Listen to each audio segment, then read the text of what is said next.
Ganito, kami na lang ni Riv ang magkasama sa kwarto na dapat sa'yo. Ikaw na lang sa kwarto ko. Sabi ni Dylan kay Lana pagdating nila sa hotel. They tried to get another room pero fully booked na ang hotel dahil nga sa gaganaping international business conference doon. Hindi alam ng nasa front desk kung bakit nagkamali at napagsama sila sa isang kwarto ni Riv. Pero kaya naman nilang solusyonan, kaya hinayaan na lang nila. Or kayo na lang magkasama sa isang kwarto, ako na lang doon sa solong suite. Tukso pa sa kanila ni Riv. Magandang idea yan. Nagninining pang mga mata ni Dylan, inirapan nila ng mga to at nauna na sa elevator ng hotel. Ewan ko sa inyo, basta kayong magkasama at ako doon sa solong kwarto. Mahirap pa amuhin si Alana. Mabibigyan mo ba ako ng tips, Riv, kung paano ko makukuhang matamis niyang oo? Narinig niyang tanong ni Dylan. Riv chuckled. Parang hindi ko naman niligawan si Lana noon. Wow, si Lana nanligaw sa'yo? Hindi naman, basta naging kami lang noon. Nakakainggit, pwede bang magselos? Singkit na mga matang nilingon nila ng dalawang lalaki. Excuse me, I'm here in front of you too. Bilisan niyo naman maglakad at gusto ko na magpahinga. Kung pagkwentuhan siya ng mga to ay parang wala siya doon. Mamayang hapon na kagad ang simula ng conference kaya we better move fast. Hindi na nagsalita ang dalawang lalaki pero nakita nila ng palihim na pagtatawanan ng mga to. Pagkapasok nila sa elevator ay parang nahilo si Lana. Napakapit siya kay Riv. Are you alright? Nag-aalalang tanong nito. Hinawakan din itong kamay niya upang umalalay. Bigla ako nahilo. Bulong niya't saka napapikit. Hindi naman siguro yung dala ng pressure ng elevator. Bumuway ang tayo niya. This time, Dylan cuffed her. Pinitawan na siya ni Riv nang si Dylan nang buong umalalay sa kanya. Hanggang sa makarating sila sa floor level kung nasa ng mga kwarto nila inalalayan si Lana ni Dylan. Nawala-wala ng hilo niya pagkarating sa kwarto. Napagod lang siguro ako sa biyahe, nasabi ni Lana pagkaupo niya sa gilid ng higaan. Mabilis siyang inabutan ng isang baso ng tubig ni Riv. Sigurado ka? Tumango si Lana. Thanks, Riv. Kailangan ko lang sigurong matulog ulit. Maybe I just got a jet lag. Bumaling naman si Lana kay Dylan na hindi umiimik habang nakatingin lang sa kanya. Alalang-alalang mga nasa mata nito habang nakatingin sa kanya. Dylan, okay na ako. She assured him. Tinapik-tapik niya ba ito sa balikat pero nanatili ito nakatingin lang sa kanya. Mauna na ako sa kwarto namin. Paalam ni Riv at saka ito lumabas ng kwarto. Dala-dalang mga gamit nito. Magsalita ka naman, untag ni Lana kay Dylan. Hindi pa rin umiimik. He cupped her face and kissed her forehead. Nag-aalala ko, sobra. Hindi ko alam kung bakit. Then he kissed her lips swiftly. You scared me, honey. Napapikit-pikit si Lana dahil sa sobrang pag-aalala sa mukha at sa tinig ni Dylan. Nahilo lang naman ako, Dylan. Baka nga jet lag lang. Huwag kang OA. Yumuko to tinanggal ang mga sapatos niya sa paa. Pagkatapos ay inayos nitong pagkakahiga niya. Kung nakita mo lang kung anong itsura mo kanina, tingnan natin kung OA pa ba tong reaction ko. She rested her head on the pillow. Bakit si Riv hindi naman OA? Inayos ni Dylan ang kumot niya. Asawa mo ko, karapatan ko namang maging OA kapag biglang nahilong asawa ko at sa iba unang kumapit. Nakakunot noong sabi ni Dylan, bahagya sila nang natawa. Si Riv ang mas abot ng kamay ko, kaya siyang una kong nakapitan. OA lang pala to dahil sa pagsaselos. Mas maayos ka na ba ngayon? Tanong pa ulit ni Dylan. Napahikab siya. Oo, matutulog na rin muna ako. 4 na oras pa naman bago magsimulang conference. Magpahinga ka na rin, Dylan. Umupo ito sa gilid ng kama at pinagmasdan na naman siya. What? She boringly asked him. Yumuko ito't matagal na nilapat ang mga labi sa labi niya. I love you, he mumbled before leaving her room. Pagkasimula ng unang araw ng conference ay misiglang pumunta si Lana na parang hindi siya grabing nahilo kanina. Pagkarating ng gabi ay may socialization night. Ang mga participants ng conference na galing pa sa iba't ibang panig ng mundo. Kasama ngayon ni Lana si Riv. Dahil si Dylan ay biglang nahila na lang ng mga businesswoman na nandoon. Si Riv din naman sana punteriya ng mga to, ngunit pinangalandakan na lalaki na kasal na to kaya wala nagtangkang makipag-flirt. Tinago nila ng pagtatagis ng mga ngipin niya dahil talagang nagpahila si Dylan sa mga babae doon, kahit pa suot-suot nitong wedding ring nila. Nakontak mo na ba si Agatha? Pagkausap nila na kay Riv, habang umiinom sila ng champagne sa isang sulok ng hall. Gusto niyang tanggalin ang atensyon niya kay Dylan at sa mga babaeng nakapaligid dito. Hindi pa rin, iling nito. Hindi talaga sinasagot ang cellphone niya. Tumawag na rin ako sa bahay namin pero wala pa ring sagot. Napalugok to ng champagne. Nag-aalala na ako. Alam mo Riv, I'm sure Agatha's fine. Baka naman nagbakasyon sandali sa bahay ng mga magulang niya. Nalulungkot kasing mag-isa sa bahay niyo. Or maybe she's bonding with some friends kaya hindi nasasagot ng tawag mo. Konsulan ni Lana dito. He sighed. Yan din ang iniisip ko. I'm sure Agatha would return my calls. Anyway, may naisip na pala akong gagawin ko para sa birthday ko.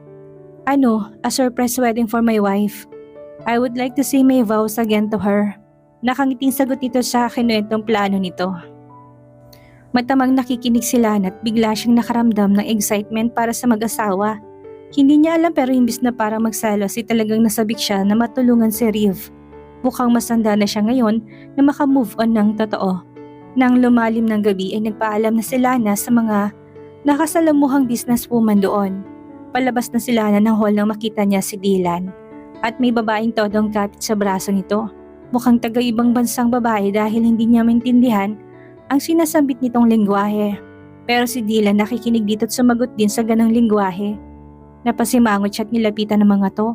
Sa lubong ang mga kilay na hinila niya si Dylan palayo sa babae. Excuse me, may I borrow my husband please? Mataray na sabi nila na sa babaeng lalaki ang mga mata. Husband? Lalaki ang mga matang sabi nito. I told you, I'm married. Sabi ni Dylan saka siya hinapit sa bewang. She's my wife. Her name is Alana. She's the most beautiful Filipina, isn't she? Nakangiti pang wika ni Dylan na pangusong babae at may sinabi na naman sa sarili nitong lengguwahe bago tuluyang umalis. Ano daw sabi? Sayang daw ako. Kung hindi lang daw ako kasal, she could have taken me to her room. Diretsang sagot ni Dylan. Napataas ang kilay ni Lana, mukha namang may plano kang sumama sa kanya. Kahit na hindi ka kasal eh.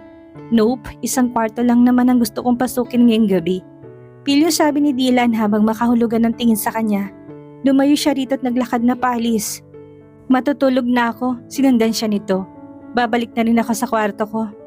Si Riv pala, may mga kausap pang businessman sa loob. Pagdating nila sa loob ng elevator, sila lang ang nasa loob noon. Alana, huwag mo kong kausapin Dylan. Naiinis ako sa'yo. He lightly laughed. I know, alam kong naiinis ka dahil sa mga nakapaligid sa aking babae kanina. Alam mo naman pala eh, sinasadya mo sigurong inisin ako, singhal niya rito. Ayaw nilang maniwalang kasal na ako, anito. Hinihintay kong ilayo mo ko sa kanila, I got away earlier, but the girl you saw a while ago is very persistent. She's from Egypt by the way. Buti na lang dumating ka, she smiled at her. Hinihintay kong sabihin mo yon, ang alin? Nag-iwas to ng tingin na totoong napangiti that I'm your husband. Inirapan niya lang to. Pagkabukas ng elevator sa floor nila ay sabay silang lumabas nito. Nauna sila na sa pintuan ng sariling kwarto niya. Alana, she sighed and faced him. What? Good night, honey. He held her chin and swiftly kissed her on the lips. Good night, mabilis niyang sabi pagkatapos ng halikat saka pumasok sa kwarto niya.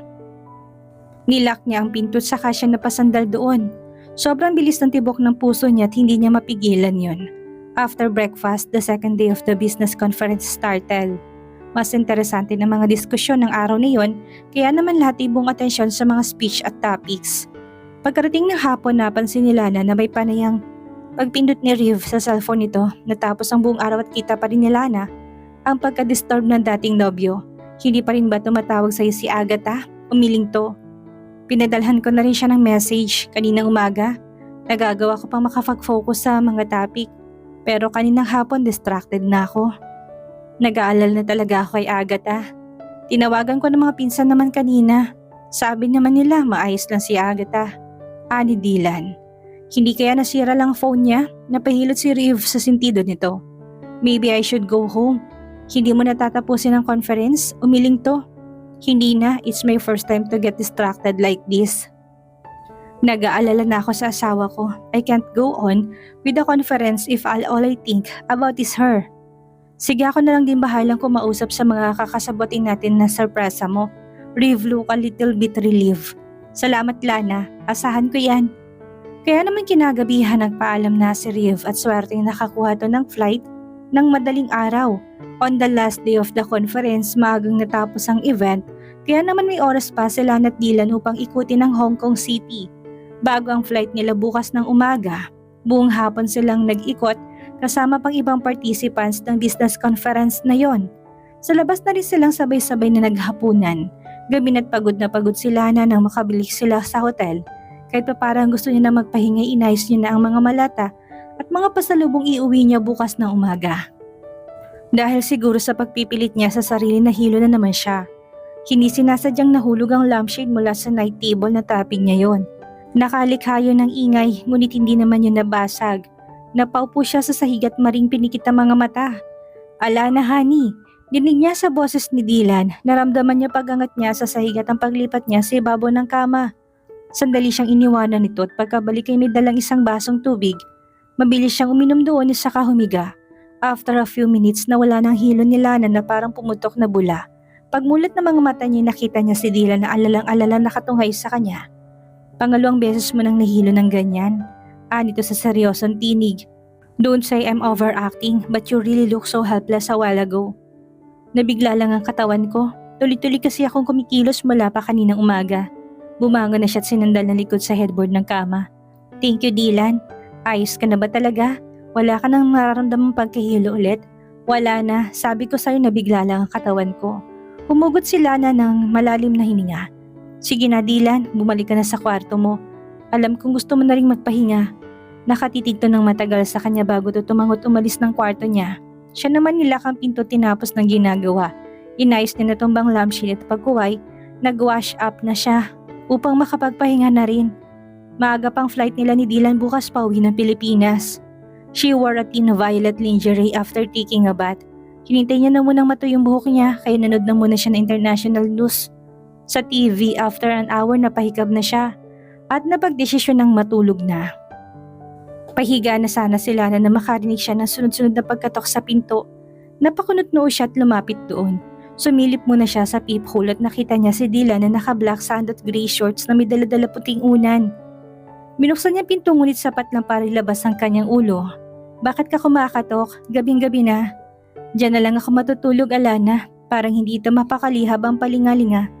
Bakit? Ayoko nga. May kwarto ka namang sarili ah. Alana, papasukin mo na ako. Malapit na bumalik si Libby. Yung Egyptian na nakilala natin ng first day natin dito. Kumatok na siya kanina sa kwarto at nagtangkang pumasok. Nalalaki ang mga mata niya. Ha? Di ba alam naman niyang kasal na tayo? Nakita niya magkahiwalay tayo ng kwarto kaya sa tingin niya nagsinungaling lang tayo. I politely shove her away but she's really persistent. Mamaya babalik daw siya at baka magbagong isip ko. She almost tripped in front of me. Kwento ni Dylan saka nagpalingalinga ulit. Kaya please Alana, let me in. Baka bumalik na naman yon. Niluwagan nila ng pagbubukas ng pinto at mabilis nang pumasok. She locked the door and faced him. San ka matutulog, Aber? Hindi to sumagot. His eyes roamed her body and smiled wickedly. Saka lang pumasok sa isip ni Lana kung anong suot niyang pantulog. Mabilis siyang pumunta sa kama, tinagong katawan sa ilalim ng kumot. Sa sofa ka matulog, ani rito. Nagsalubong ang mga kilay nito. Ayoko, tabi tayo please. Lumapit na to sa kama. Hindi tayo kasya sa kama. Pagkakasyahin natin yan. He confidently said. Humiga na sila at hindi pinansin to. Matutulog ka na? Tanong pa ni Dylan. Oo, kaya kung gusto mong humiga na rin, find your space. Kapag nagawan kita, bahala ka. Nakapikit na sabi niya, naramdaman nila ng paghiga ni Dylan sa tabi niya. At dahil single bed lang naman ang kama niya, nagkabungguan ng braso nila. Ngunit maya may nagsimula ng pumalibot ang matitipo ng bisig nito sa bewang niya. I don't like cuddling before. I think there's too much emotion you put into a hug. Biglang paglilita niya ni Dylan, hindi katulad sa make love. You can do it without deeper emotions, just for fun. Mas nilapit ni Dylan ang katawan niya dito, and yet with just a simple cuddle, it's another kind of love making, isn't it? Emotions can be built, trust can be earned, and respect can be gained. Sinalubong nila ng mga tingin nito. Dylan, ikaw ba yan? Biro niya rito. Gumitit at niyakap siya ng mahigpit. I can be a lot more different when I'm with you, Alana. Bulong nito sa tenga niya. By the way, ano yung pinag-usapan niyo ni Riv tungkol sa birthday niya? Nagtatakang tanong ni Dylan. Tiningala ni Lana to, gusto niya bigyan si Agatha ng surprise wedding. Parang replay na kasal nila but this time he'll make his own vows. He wanted Agatha to be really happy on his birthday dahil doble daw ang kasiyahan sa kanya noon. Napangiti ito, that's great. Sa tingin ko sasaya talaga si Agatha sa plano niyang yan, but why do you need to help him? Hindi ba hindi ka pa nakaka-move on kay Riv?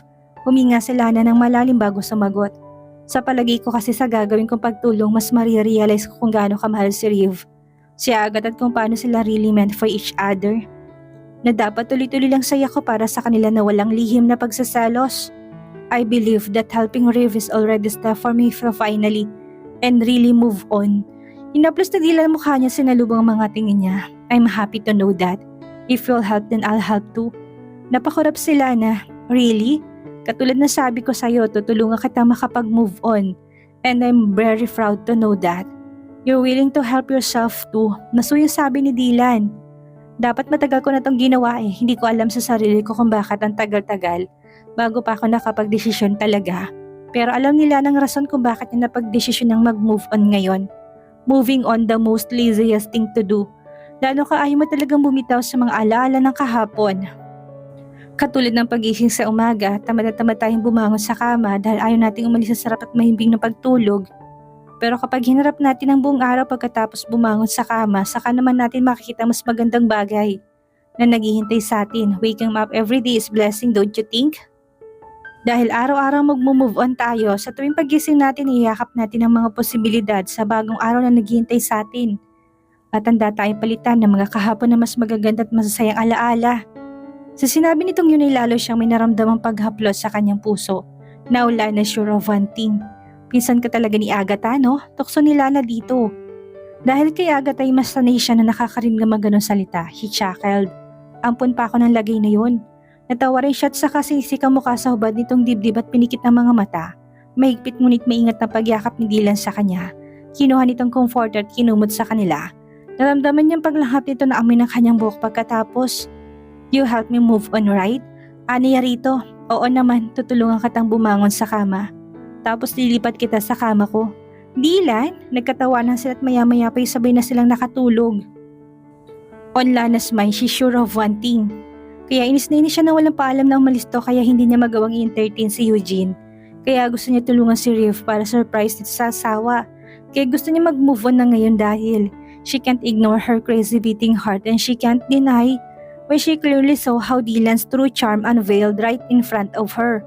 Ang mga effort nitong makasama siya ang magkapagka-OA nito sa pag-alala. Ang pagka-possessive nito, ang pagka-respeto nito sa kanya. Kaya siguro sinusungitan niya pa ito mula na magpunta sila ng Hong Kong. Dahil mismo sa sarili niya ayaw niya entertain na kaisipang yon. Pero sa pagtatada nito kay Libby, sa kontentong yakapan nila ngayon at sa mga sinabi nito kanina, she must admit of this one thing undeniable thing. She's falling in love with Dylan Javier Anderson Guevara. At dito na po nagtatapos ang ika-11 kabanata ng ating kwento. At sana'y muli niyo po akong samahan sa mga susunod pang kabanata. Maraming salamat po at ingat po tayong lahat.